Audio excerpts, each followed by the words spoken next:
سلسلے میں دوسرے پہلے جو میں نے کیا تھا جناب کہ وہ 2 تباہیاں یہود کے لیے مقرر ہیں. جی 2 تباہیاں یہود کے لیے مقرر تھی، اور حضرت مسیح رضی اللہ تعالیٰ نے فرماتے ہیں کہ ایک مسلمانوں کے سلسلے میں ایک ہلاکو کی ہو گئی. ٹھیک ہے. دوسرے کے متعلق کوئی کیوں نہیں ہے ابھی اس کا وہ نہیں، لیکن سوال یہ ہے کہ ہم تباہی کیوں چاہتے ہیں؟ چاہتے ہیں. ہاں جب قرآن کریم یہ فرما رہا ہے کہ اگر تم باز آ جاؤ اور اصلاح کر لو تو ہم نہیں کریں گے، تو ایک قوم جو بے لمبے عرصے سے عذاب میں مبتلا رہی ہے، کیوں ہم چاہتے ہیں کہ حضور تباہ؟ یہ وہ بہیمیت کے جذبے ابھرنے والی بات ہے.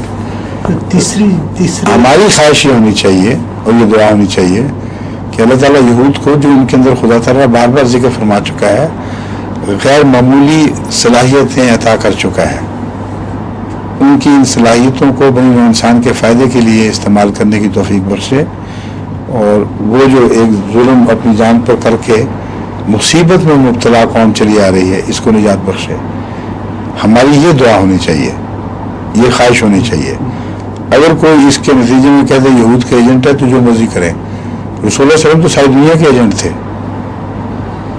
رحمت للعالمین تھے. تو رحمت کے تقاضے سے اگر ہمدردی کسی کی جائے اور دعا کی جائے، اس کا نام ایجنٹ رکھا جائے، تو پھر حضرت محمد صلی اللہ علیہ وسلم رحمت کے اعتبار سے تمام بنی نوع انسان کے ایجنٹ تھے. تو ہمیں بھی بننا چاہیے. لیکن اگر یہ نہ کر سکیں تو پھر ہمیں کسی دعا کی ضرورت نہیں. خدا کی تقدیر لکھی ہوئی موجود ہے تو ہو کے رہے گی. وہاں قطعی بات موجود ہے، اگر تم نے یہ نہ کیا تو پھر ایسا عذاب آئے گا کہ تمہیں ملین کر دے گا، اور وہ غالباً ایسا ہے جس کے بعد پھر دوبارہ اٹھیں گے نہیں. کیونکہ